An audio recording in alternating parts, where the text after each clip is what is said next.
Welcome to Weekly Lift with your host, Latoya Logan.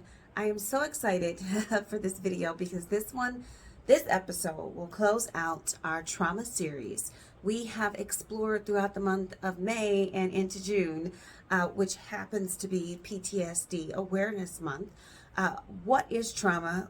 What does it look like to have unhealthy attachments? What does it look like to trauma bond? And of course, how does that impact our functioning, not just our behavior, but the way that we think about ourselves and the safety within the world? This last video will focus on how do we actually implement some tangible strategies to begin the healing process. In the last video, we focused on the triphasic model of healing, which is a clinical take on how we actually begin those steps. And they should be implemented by a clinician. Judith Herman wrote in her phenomenal book, Trauma and Recovery, that the triphasic model is the best way to help individuals really begin the healing process that will lead to a lifelong journey of recovery.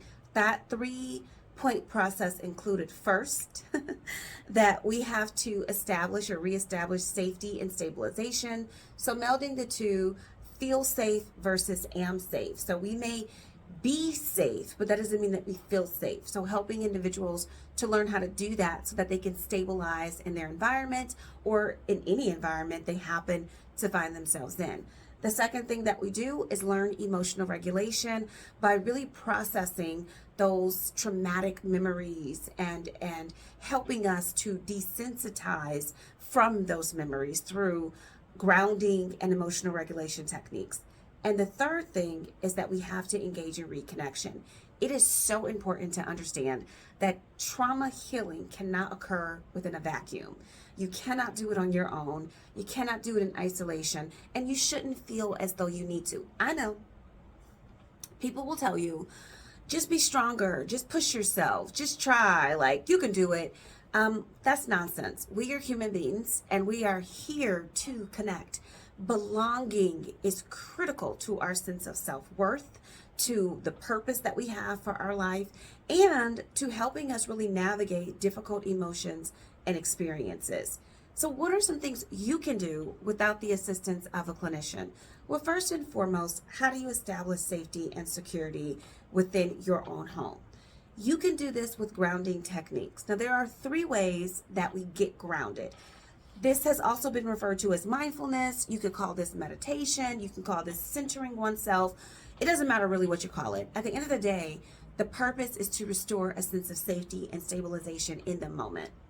The three ways we ground are, first, we can ground mentally. And this can be through positive self-talk. This could be through visualization. This could be by slowing things down, by allowing ourselves to think about what is really happening as opposed to going off into the what ifs of the world. When we are grounding mentally, what we're doing is challenging those automatic negative thoughts that pop into our head. Now, research suggests that we have about 80,000 negative thoughts per day that are just automatically popping into our heads. So think about this. You're driving down the street and the car in front of you is terrible. It's a terrible driver. They're hitting their brakes every 2 seconds. They're waiting just seconds before they decide to go. And you start to think, are they doing this to me on purpose? That's part of the cognitive distortions that can happen when you have trauma, is you begin to see everything as an attack against you as opposed to what it really is, which is just life happening. So when we ground mentally, we're challenging that negativity that pops into our head, and we're replacing that with positive self-talk. The second way that we ground is physically. We can restore safety by challenging our senses. So when we've experienced trauma, sometimes we might experience hypervigilance or hyperarousal. We have a heightened state of awareness of potential threats. So you've met people like this. They can't sit with their back towards the door. They count all the exits. They need to see everybody who walks into the room in order for them to feel safe.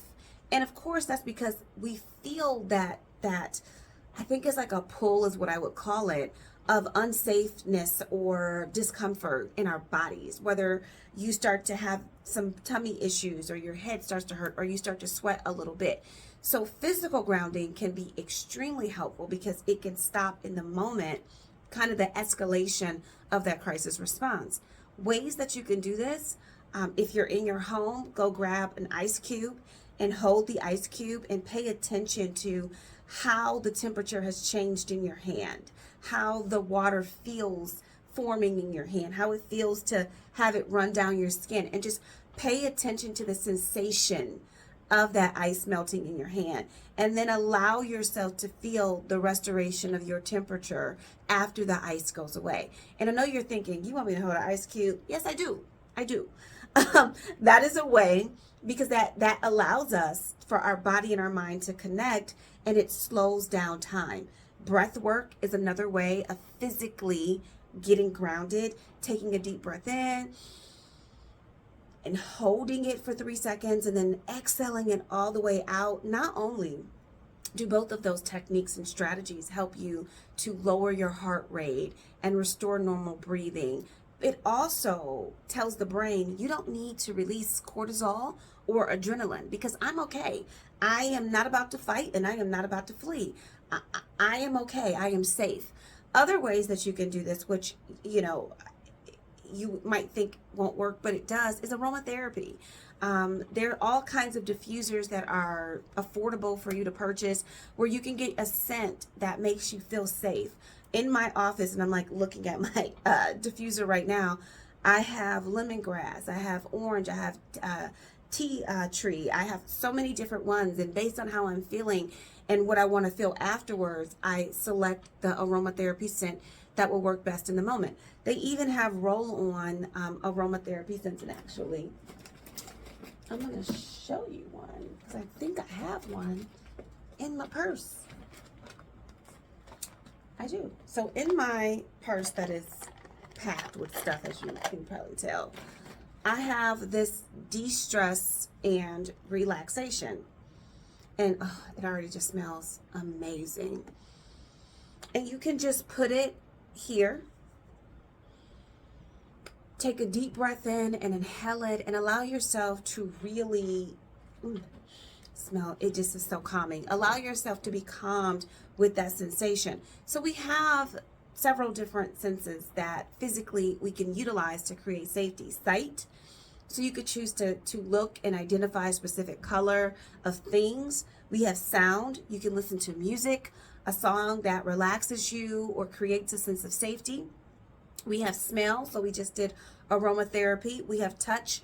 That's where the ice comes in at. And we have taste.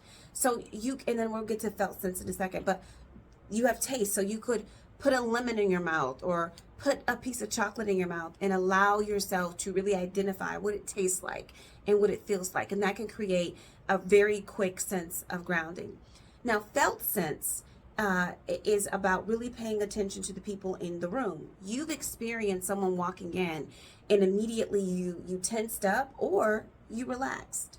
So felt sense is our ability to feel the energy of another person and to utilize that feeling to either create safety or to challenge that energy by saying we're going to stay grounded in how we feel right now, whatever that might be.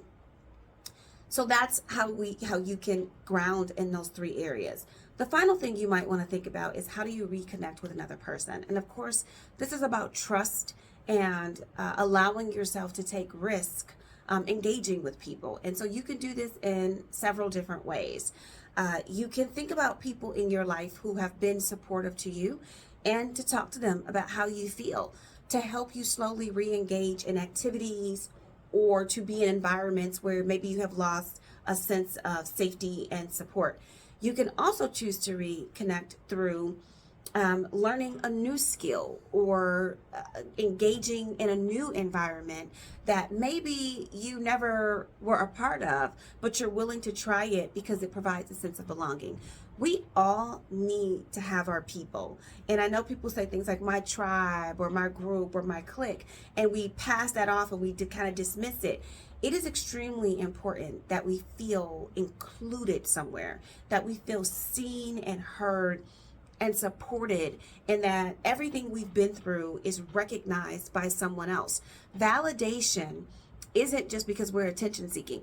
Validation is a human need, and it's one of the key components to restoring healthy connections, to have your feelings validated, to have your fears validated, to have your strength and perseverance validated. All of these things are key factors to really understanding how you can begin to recover from trauma. Now, these are some quick tips that you can use.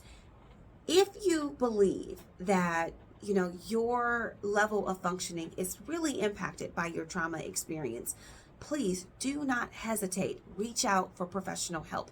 Even if therapy isn't right for you right now, reach out to at least obtain some information to support you until you are ready to take that move towards therapy. I am a huge believer that therapy works. Not only am I a therapist, I have been in therapy, and I will be back in therapy when it's necessary for me to go, because I'm going to always be meeting new demands and new experiences, and I'm going to have new needs that I really might not have all the information to navigate on myself. So don't look at therapy as, oh, you're weak and you need this. Look at it as a tool. It really is there. It's a tool to help provide you with new information, to help you clarify what you're thinking and what you're experiencing, and most importantly, to help you identify the best course of action to support your healing and your recovery. I hope that this has been beneficial for you. I am just so ecstatic about being able to share this on this platform and helping anybody find out the best ways to navigate their experiences and get a sense of control back over their lives. So please like, comment. I would love to hear your comments and respond to them. Share and subscribe. And until next time, have a fantastic week. Take good care of yourselves.